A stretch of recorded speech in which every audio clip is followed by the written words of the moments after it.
Oral questions by members. Member for North Island.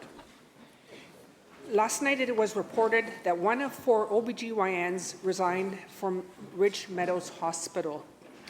This happened in the Minister of Education's riding on the heel of the mass resignation of 7 Kamloops OBGYN and an open letter from 130 obstetricians and gynecologists condemning this province for using temporary physicians. Dr. Charlene Louis, President of Doctors of BC, warns that the province doesn't have a plan and that using temporary physicians will only continue, quote, to destabilize the system. Can the minister please tell us how many other hospitals across BC are at risk of OBGYN shortages or mass resignations?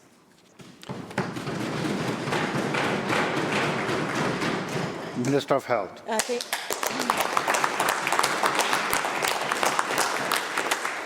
Thank you, Honourable Speaker. Thank you to the member for the question. First of all, I just want to address the issues in Ridge Meadows and say that it is stressful. It creates anxiety for expectant mothers and for families who are anticipating the birth of their child.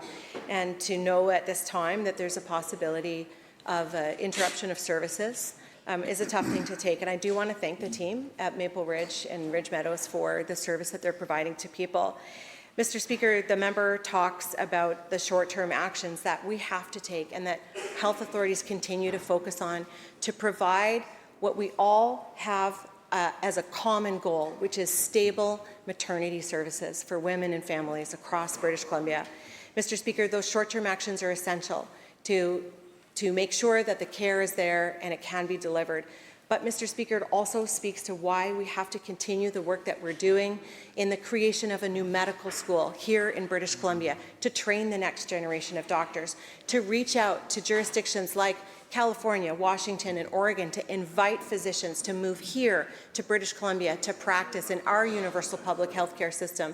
Mr. Speaker, that is the long-term work that has to happen to provide those stable services. It is work that our government is entirely focused on, and we are not going to stop until we are able to see those stable services in place. We are going to continue to work with physicians, hear them, listen to the doctors of BC, and create the situation where the provision of care is there for people when they need it and where they need it, Mr. Speaker.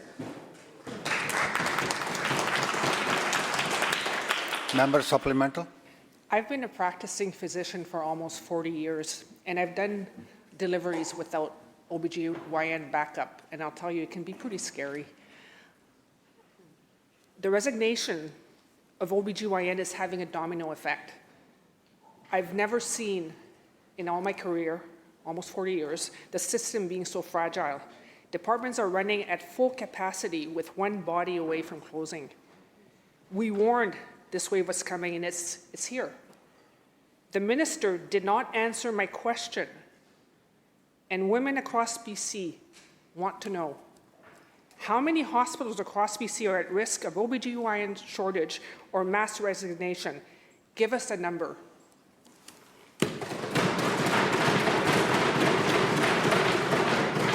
Minister. Thank you, Honourable Speaker. The member refers to what is happening in Kamloops, where 7 OBGYNs have tendered their resignation letter, but continue to sit at the table with Interior Health as Interior Health listens to their concerns and does the work with them to hear those, to create what we all need and expect, and that is stable maternity services, not just in Kamloops, but across the province. The situation in Ridge Meadows is different, with 1 OBGYN leaving and others making their decisions, but it is not a mass resignation, Mr. Speaker, and I want to be really clear about that. But the member speaks to the member speaks to the need to continue to double down on the work that has to be done, training new family physicians, some of whom will choose maternity specialties, who support women with low-risk pregnancies.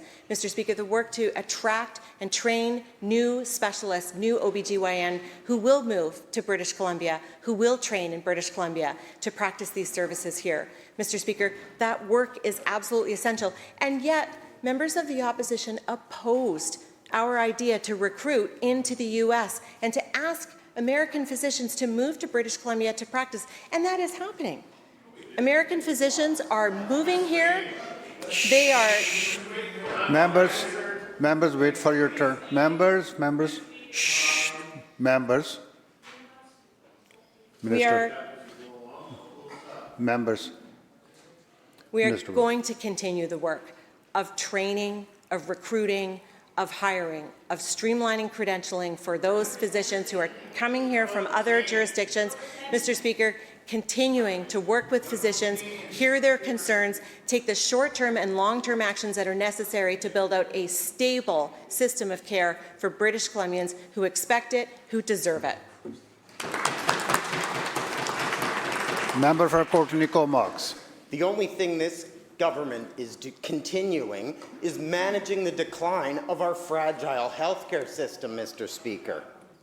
This government certainly supports your efforts to recruit from the United States, but we'd like you to put some focus on retention as well.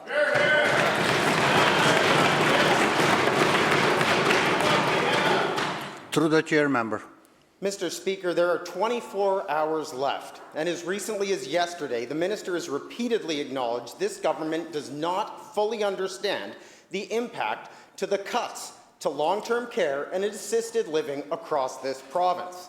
Will the minister commit today, again, to stop these cuts and put seniors first? Yes or no?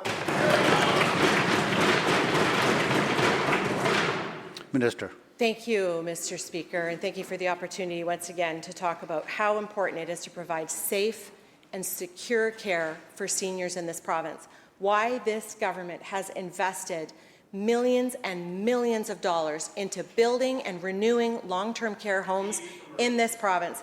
Mr. Speaker, we canvassed this heavily yesterday, and I know that the members of this House understand that the winding down of a temporary stabilization program that was brought in is a measure that we have taken while we work with operators to understand the particular challenges that they're facing, Mr. Speaker.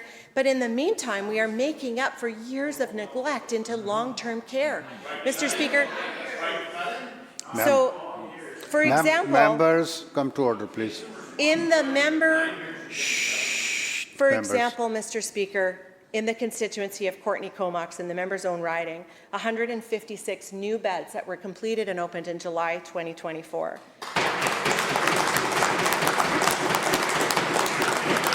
Mr. Speaker, just a couple of years before that, 104 beds completed in 2022 in the member's own riding. These are the beds. These are the beds that are needed to provide that safe, secure care for the people that we love. This is work that this government is deeply committed to. We have a proven track record of investments and new beds, safe, secure care for the people that we love. Member has supplemental. Thank you, Speaker. The minister mentions new beds in my riding. 100 of those beds are at risk of closure through these cuts.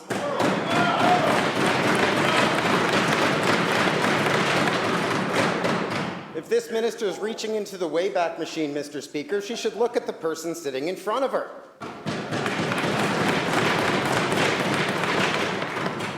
Yesterday, Mr. Speaker, the minister brushed this off, saying it's only 6% of long-term care beds. Well, that 6% is 850 grandparents who could be pushed into hallway cares or onto the streets. This may be the largest cut to seniors' care in British Columbia's history. We're down to 24 hours. Will this minister stop these cuts today, or will MLAs be fielding calls tomorrow from concerned families asking where their loved ones are supposed to go?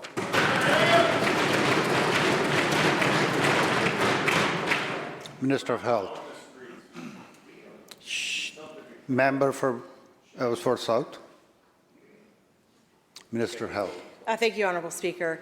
We continue to meet with operators to discuss their particular situations, Mr. Speaker, and we understand that transitions are a difficult time. That's why it's so important to hear from them.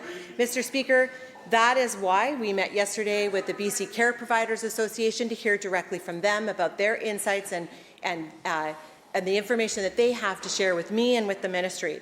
Health authorities continue to work with operators. There is not one person is going to be kicked out of their bed, of their home tomorrow. And for anyone on the opposite side to infer that is absolutely wrong. Mr. Speaker, we're going to continue the work to address the root causes of what these facilities are facing in terms of being able to recruit and retain healthcare assistants, Mr. Speaker, licensed practical nurses, registered nurses, Mr. Speaker, all of the dedicated people that make these facilities what they are and who care for our grandparents, for our parents.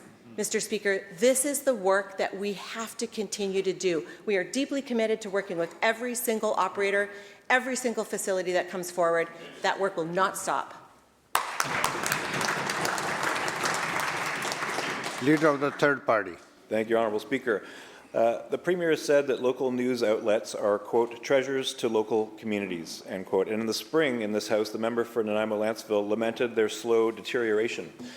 Mr. Speaker, I concur. Locally based media and local news are essential to community cohesion and a healthy democracy. In this time of instability, trustworthy journalism is more important than ever. This week in our caucus, we've been talking about integrity. But in this government's urgent pleas to buy BC, they may have forgotten to look at their own spending. It's estimated that the province spends the vast majority of its advertising budget with American tech giants like Meta and Google. Meanwhile, in Ontario, the province mandated that its Crown agencies allocate at least 25% of their advertising dollars to local news outlets. Mr. Speaker, if we can copy Ontario's anti-tariff ad campaign, surely we can follow their lead on this. My question is for the Premier. Will his government commit today to spending at least half of its advertising budget with BC-based news media? Mr. Premier. Thank you, Honourable Speaker, and thank you to the member for the question. Following the actions of the U.S. President, we issued a number of directions to Crown corporations and to government as a whole, including to remove U.S. liquor from the shelves, to prioritize contracting and purchasing from trade allies and from Canadian companies and BC companies first, and to make sure that that applied across the board, including to advertising. We have worked closely with the advertising sector related to local media. They've been reaching out to us to say that government advertising should be focused on local media, and we are ensuring that we are meeting those obligations. I'm happy to brief the member on the numbers so that he has the information that we have about how we spend to support local media. And we're getting the message out to British Columbians about flu vaccines, about wildfires, and other crucial information that they need to have. Member supplemental. Thank you, Honourable Speaker. I thank the Premier for his answer. When a road is washed out by an atmospheric river or wildfire forces communities to evacuate, people of BC deserve a reliable source of local, trustworthy information. In the modern age, people turn to a variety of sources. Government should advertise in all of them. By advertising almost exclusively in foreign-owned social media, a significant portion of our population isn't receiving the message.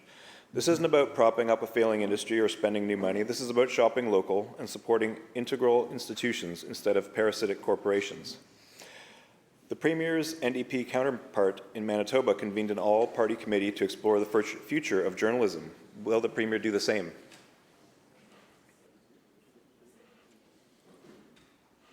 Premier. This is the first I've heard of the initiative of the remarkable and talented Premier of Manitoba. I'm happy to engage with them and the member on these discussions. I think it is crucial that media is supported across Canada as a verifiable source of information for Canadians, and happy to engage in those conversations. House Leader of the fourth party. Thank you, Mr. Speaker. Without logs, forestry dies, like a restaurant with no food. And forestry was the backbone of our province for decades, providing jobs, infrastructure, revenue, and helping build small towns across BC. Today, the industry is in ruins. The cause? A steady decline in the allowable cut. Powerful US-funded environmentalists have weaponized our love of nature, using endangered species laws, so-called old-growth protection, and climate scams like carbon credits to lock up productive forest land. Simultaneously, Indigenous tribal chiefs and reconciliation industry lawyers leverage spurious sovereignty claims to engage in lawsuits or blockades which restrict access to public forests, as we saw with Fairy Creek. My question to the Minister of Forests is this: will you take even one small step to reduce the control that the environmental and reconciliation lobbies have over your ministry? Minister of Forests.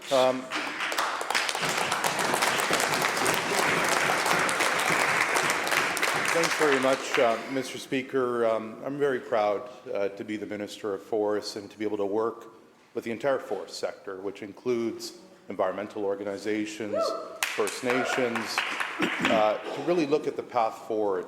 We are facing dire circumstances in forestry right now because of the challenging circumstances we're facing with Donald Trump's attack on our forest sector. And this requires us to be able to look at the future of forestry. I want to acknowledge the member's comments about forestry being the bedrock industry for the province of British Columbia. I feel very strongly, as does the Premier and those members on this side of the House, that forestry will continue to be that strong, sustainable sector that produces and creates good-paying jobs in every corner of this province.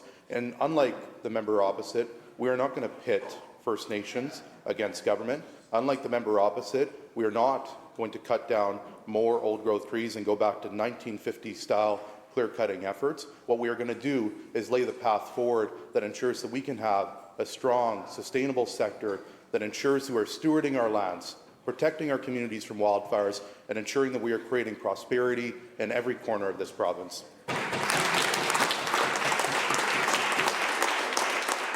Member has supplemental. You know, it's a funny thing. Donald Trump can't destroy our forest industry because the Premier already has. In fact, he's beaten it to death.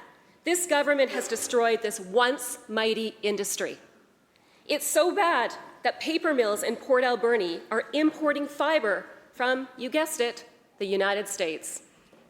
In the name of reconciliation, this government is refusing to issue cutting permits necessary to keep mills open. While BC's allowable cuts decline, our neighbours over in Alberta have increased theirs by close to 50% over the past couple of decades. My question, will the minister commit to increasing the allowable cut?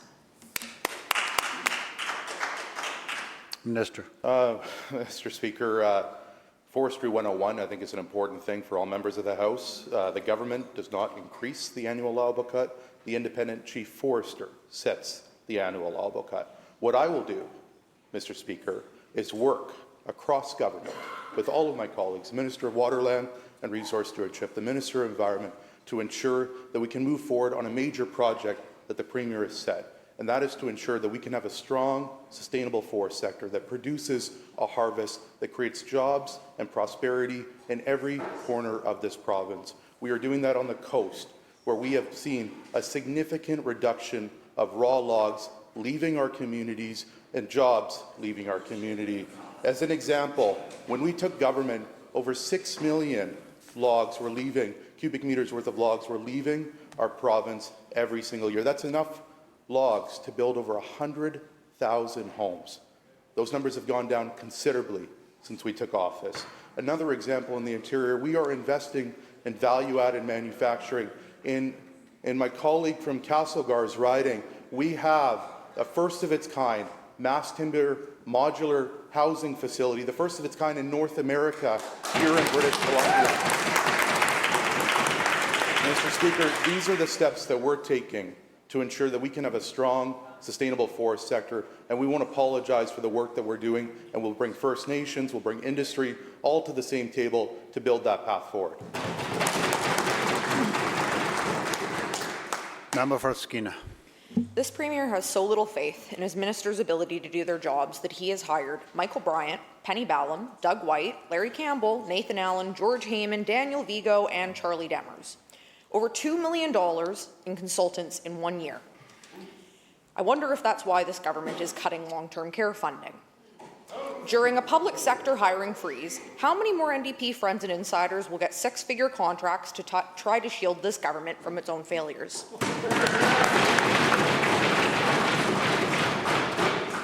Minister of Finance.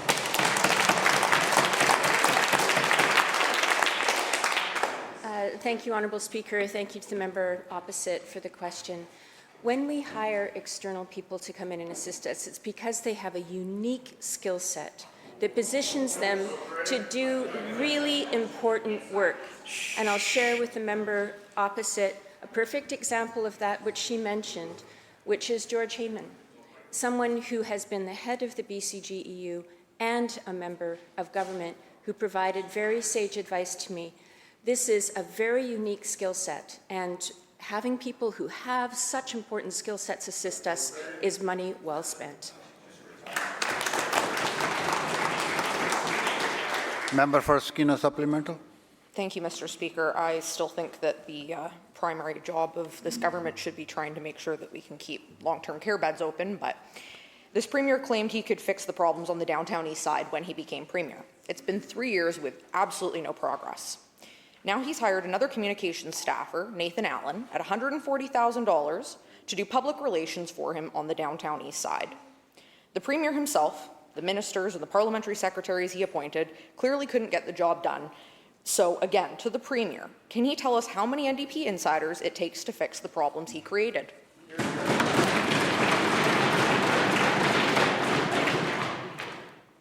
Minister of Housing and Municipal Affairs.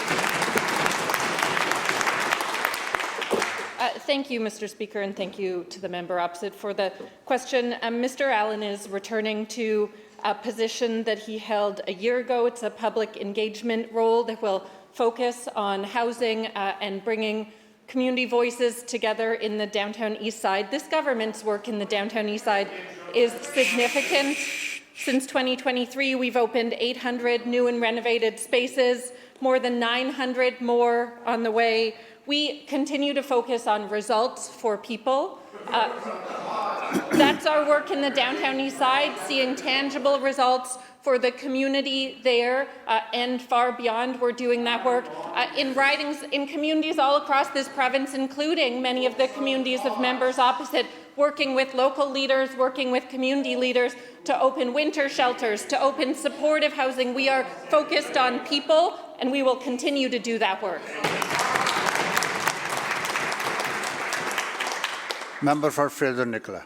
Thank you, Mr. Speaker. Earlier this year, the government downloaded ECOM 911 costs onto 9 Vancouver Island ridings. 9 mayors called the downloading hugely unfair, untenable, and poorly handled. Why is this government hell-bent on making municipalities pay for their mistakes?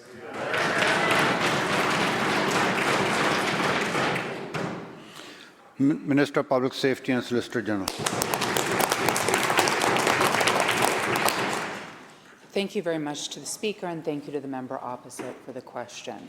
We have heard from municipalities about some of the challenges related to the increasing costs of emergency call services. We are about to release a report that will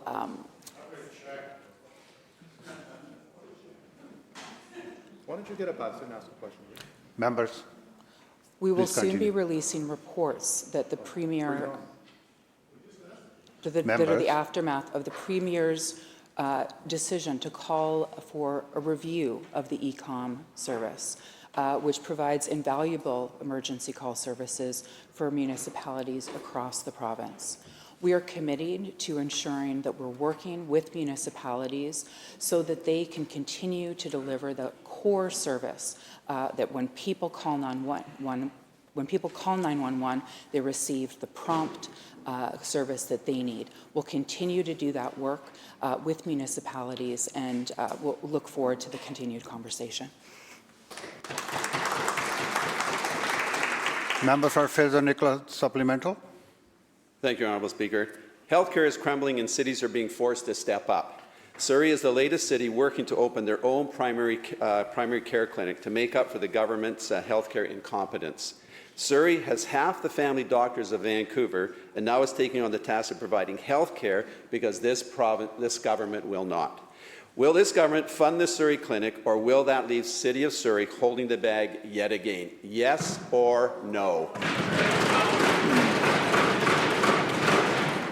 Minister of Health. Thank you so much, Honourable Speaker. It's a real pleasure to have the Mayor of Surrey here in the House today, and I want to compliment her and her council and the city for the work that they are doing.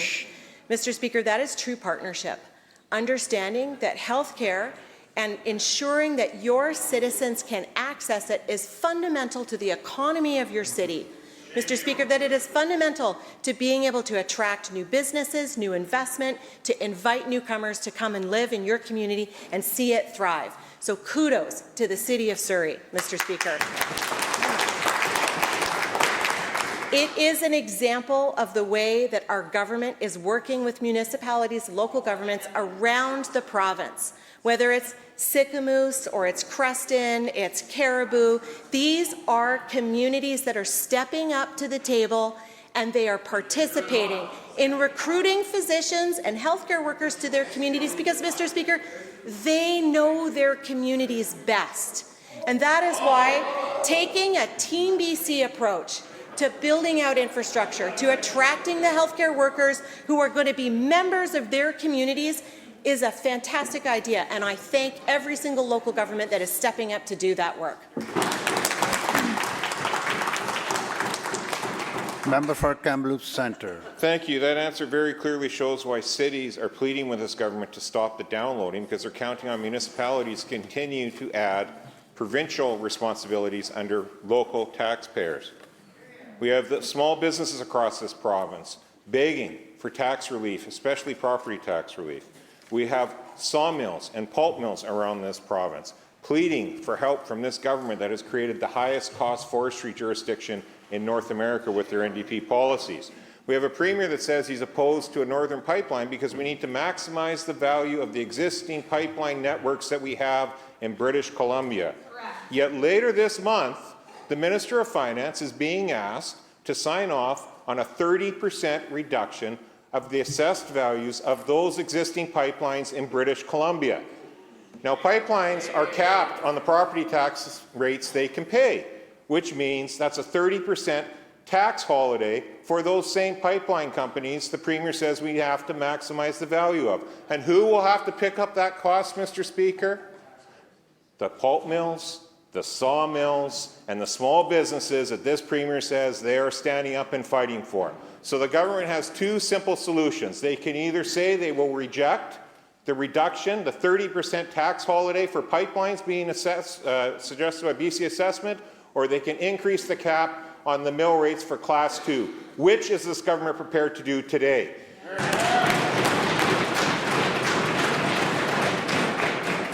Minister of Finance. Thank you, Honourable Speaker. Thank you to the member opposite for the question. First, I want to say that BC Assessment has been doing this evaluation of models work over a 10-year period. It's not yet come to my desk. I expect it to come to my desk in November.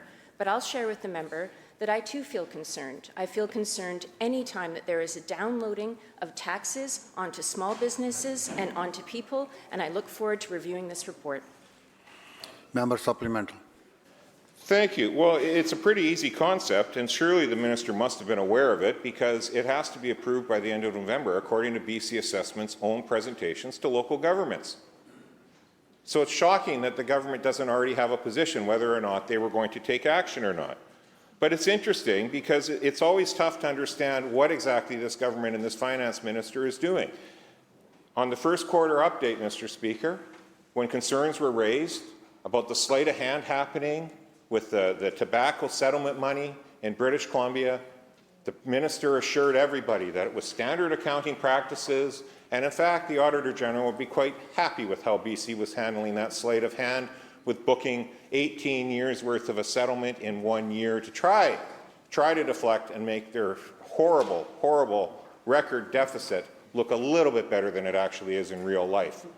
Well, Mr. Speaker, just the other day, the Auditor General actually indicated that no, in fact, they're not overly impressed with how this government chose to do the bookkeeping on the tobacco settlement.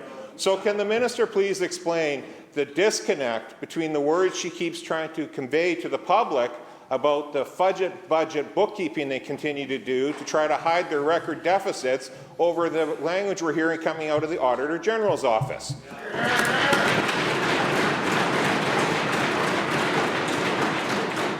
Mr. Premier. Thank you, Honourable Speaker. Let me be a member in this House who rises to thank the Attorney General and her team for closing off litigation that was started by an NDP government almost 20 years ago against the big tobacco companies who lied about how tobacco was addictive, didn't cause cancer, on, to hold them accountable for the harm that they caused in our province, to deliver literally billions of dollars to the province of British Columbia to help pay for the harm that they caused. Way to go. Way to go. Let me thank her and her team for holding opioid producers to account for the largest health care settlement in British Columbia history, bringing billions of dollars to provinces and territories across Canada, grappling with the opioid crisis that they caused. Congratulations, Attorney General. Let me thank the Attorney General and her team for bringing forward legislation to hold the vaping companies to account for the vaping epidemic among our young people and the harm they are causing to youth across North America, so that they finally pay for the harm that they caused, Honourable Speaker. Congratulations to the member. I love having a problem. I love having a problem. Members will come to order. Hold it. Member for Abbotsford South. Members, Premier has the floor. He will answer. Shh. Premier. Sorry, kids. I love having a problem of how to account for billions of dollars recovered from wrongdoers who hurt people in our province. We're going to keep doing it. And if it's a problem of how to count the money, then bring it on.